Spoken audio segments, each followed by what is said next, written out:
Tere hommikust! Täna ma tahaksin teiega rääkida natukene vaimse ärkamise teemal. Olen tulnud siia metsa ja naudin väikest vihmakest. Kui meie maailmas on hästi palju käsiraamatuid selle kohta, kuidas lapsest saab teismeline ja kuidas teismelisest sirgub täiskasvanu, millised füüsilised sümptomid on olemas ja nii edasi, mis on õige, mis on vale.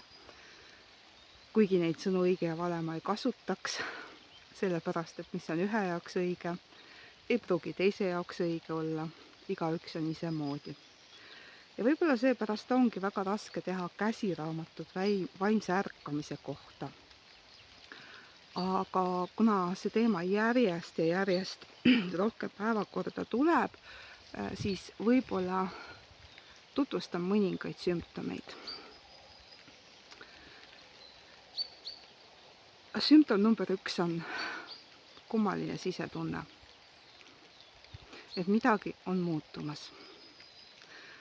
See on see hingepimeda öö algus, kui sa ei tea, mis on valesti, aga sa tunned hinges sellist surutust. Ja mina võin öelda, et mul vähemalt pool kuni aasta enne siis nii-öelda päris vaimset ärkamist andis see päris kõvasti tunda. Et ma käisin siin maailmas ringi, vaatasin oma argiseid tegevusi justkui kõrvaltvaataja ja mitte miski ei pakkunud mulle enam rõõmu. Ma olin seltskonnas, rääkisin anekdoote, tegin naerul nägu, aga see ei köitnud mind. Kuni siis ühel hetkel toimus nii-öelda plahvatav ärkamine. Et see oleks sümptom number 1. Teiseks kindlasti, kuna vaimse ärkamise käigus su sagedus tõuseb, siis see paistab ka väliselt silma. Vaata oma vanu pilte ja vaata oma silmi. Vaata, kas nendes vanades piltides, kus oled nii-öelda veel selles maatriksi lõksus kinni, kas su silmad säravad? Võrdle oma silmi.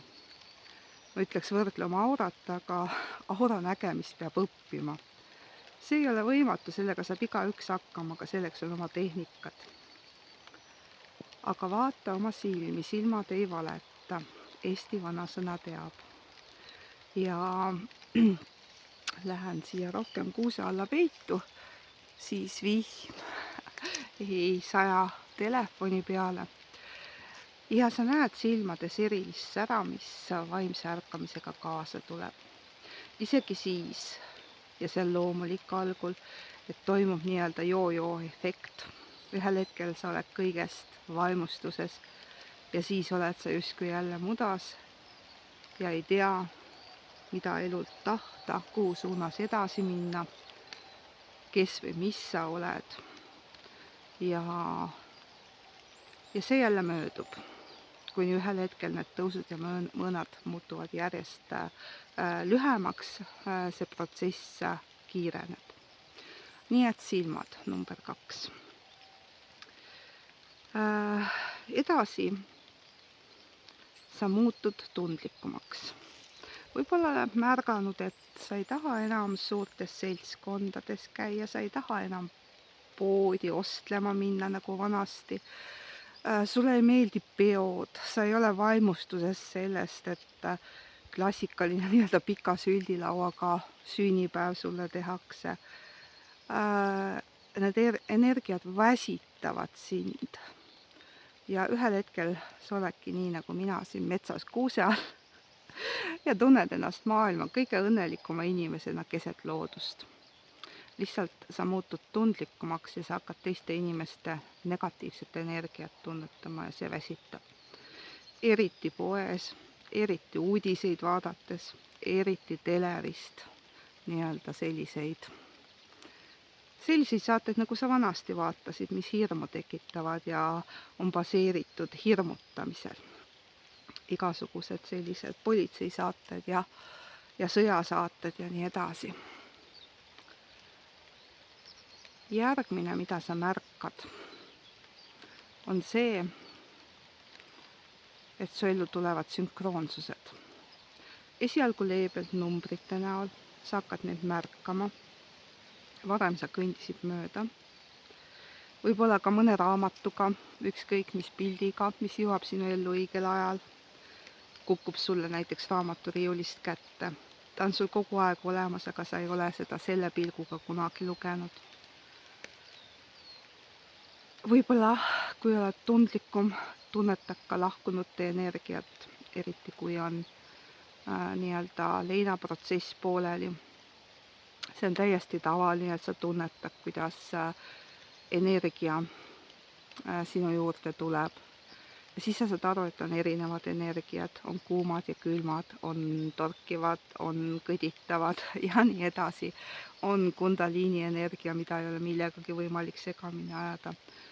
Aga kui lahkunud tulevad, siis nende energia tavaliselt on selline jahe, tekitab külmavärinaid, selline kananahk tuleb ihule, aga samas on ta hea ja soe, kui tegemist on armastava lahkunuga. Ja kui sa oled kinni veel selles leinaprotsessis, et sa oled veel nii-öelda nende külge klammerdunud ja kõlab küll inetult, aga on see enesealetsusprotsess, sest tegelikult sa leinad seda, et sina kaotasid oma kalli inimese.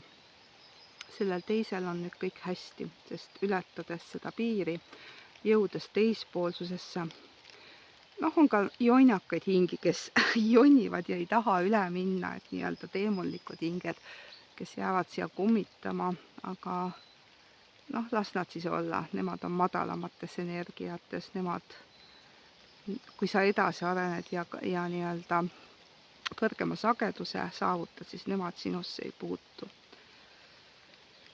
Igal juhul ära hakka nendes märkides, ükskõik kuidas nad püüavad sind lohutada, aga nendel on kahju, et sul on kurb, nad tahavad sulle pai ja kalli teha. Ükskõik mis märke sa näed, ära hakka muud sõnumit sellest otsima kui armastust. See on lahkunu kallistus sulle, et kõik on hästi, aga armastus on endiselt alles ja õpi ka iseennast armastama. Ja neid märke võib olla tõesti selliseid, nii et vahepeal võib tunduda, et mis on päris ja mis ei ole, ja seda segadust võib päris palju olla. Kui nüüd siia lisandub kaksikleegi ärkamine, mida kõigil õnneks ei ole, see tohutu obsessiivsus, üles-alla kõikumised, enda tasakaalu seadmine ja nii edasi, siis tunnistan ausalt, mina näiteks panin psühhiaatri juurde ajakirja ja lasin kontrollida, kas minu mõistusega on kõik korras. Nad ei tuvastanud midagi, aga tagantjärele mõtlen, et hästi oli, sellepärast, et näiteks autismi puhul võib öelda, et kõik inimesed on natuke autistlikud. Et seda autismi võib olla 1–100%. Ja mina olen näinud kõiki äärmusi. Kõigis meis on selliseid jooni. Ja üsna tavaline on, et sellele teele niisama ei ärgata. Ikka mingisuguseid raskusi visatakse ette. Et lähedaste surmad, kaotused, nii-öelda lapsepõlvetraumad, aga ka laste surmad või siis haige lapse sündimine.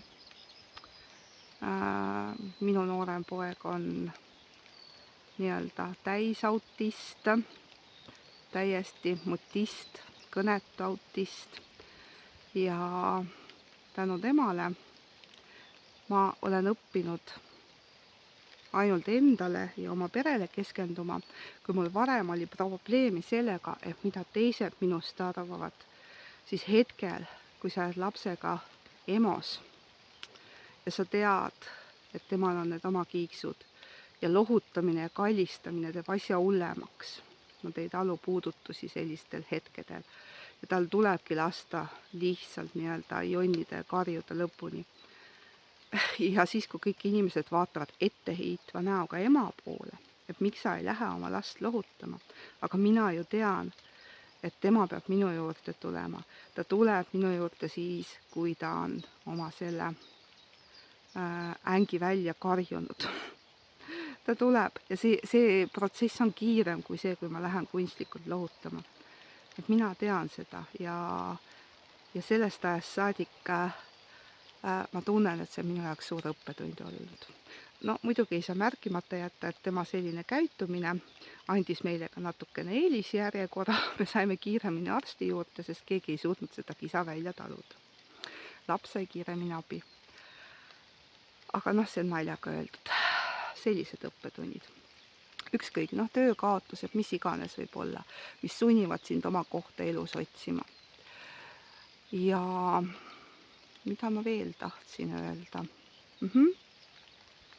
Ja siis tuleb see hetk, kui sa pead hakkama oma sisetunnet usaldama, intuitsiooni ja ennast väljendama. Et ma olen korduvalt rääkinud, et minu eelmiste elude haavad on siis minu kõnekeskusele mõjunud. Viimaste kuude energiad on siis mul ka eelmiste elude pilte hästi palju avanud ja kõik need 3, milles ma olen käinud, viitavad siis sügavale kõnekeskuse traumale. Ja see, et ma siin nüüd teiega räägin, on teraapiline minu jaoks. Ma ei lähe psühhiaatri juurde ega psühholoogi juurde, vaid ma räägin teiega ja mida rohkem ma räägin, seda selgemaks mu hääl muutub, seda vähem ma ärritun oma hääle peale, ma aktsepteerin ja võib öelda, et praeguseks hetkeks olen ma oma häält juba armastama õppinud. Ja see protsess tuleb teha läbi samm-sammult, seda ei saa kuidagi kiirendada. Ja olen, nii nagu väga paljudki teie seas, see tüüpiline hea tüdruk olnud, kellel siis võib-olla ka see ärkamisprotsess või iseendaks saamine on raskendatud, sest see kood, mis lapsepõlvest saadik on pähe taotud, et hea tüdruk räägib siis, kui kana pissib, ei sega teiste juttu, teeb, mida teised tahavad, õpib ainult viitele, on ideaalne ja nii edasi. Aga võib-olla ma ei taha olla selline. Võib-olla mulle meeldibki matemaatika asemel siin kuuse all istuda ja teiega rääkida. Nii et julgus olla sina ise. Ja armastusega lahti lasta esivanemate dogmadest. Need on nende endi haavad, mida nad on kaasas kandnud.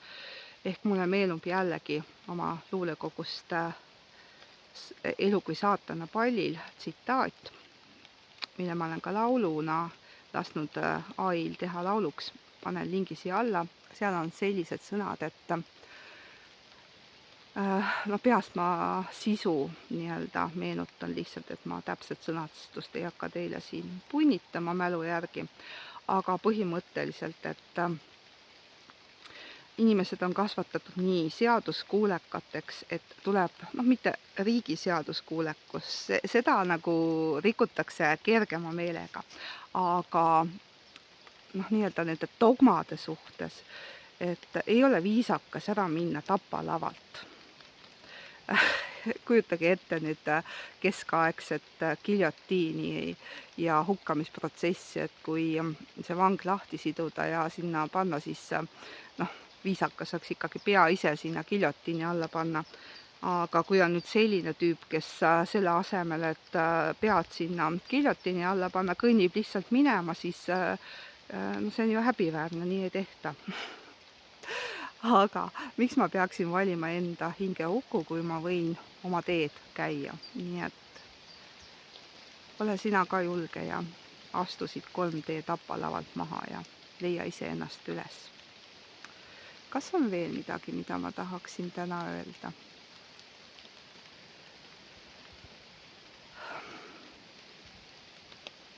Kindlasti on neid märke veel. 3. silma avanemine ka. ära sa nüüd mõtle seda, et kolmanda silma avanemine tähendab seda, et sa tõesti hakkad kohe sõna otseses mõttes füüsiliselt vaime nägema. Jah, need valud on siin kahe kulmu vahel. Need võivad erinevad olla, need võivad kipitused olla, need võivad olla teravad valud, mille siis meditsiinilist selgitust ei leita, aga nad alati kaovad ja nad on seotud mingite vaimsete taipamistega ja kolmanda silma avanemine minu jaoks tähendab pigem siis intuitsiooni avanemine. See, et sa hakkad enda tegelikku olemust nägema, sisemaailma ja tunnetama ja sa hakkad kanaldusi usaldama. Et mis sulle on saadetud, seda pead edastama. Nii, aga vihm läheb nüüd suuremaks. Ma poen siit kuuse tagant välja ja lõpetan oma jalutuskäigu. Kohtume järgmistel kordadel. Kui oled sellistest videotest huvitatud, pane like, telli mu kanal, see on tasuta ja jäta ka oma kommentaar, mõni mõte, mis selle looga seoses sul tuli. Ilusat päeva sulle!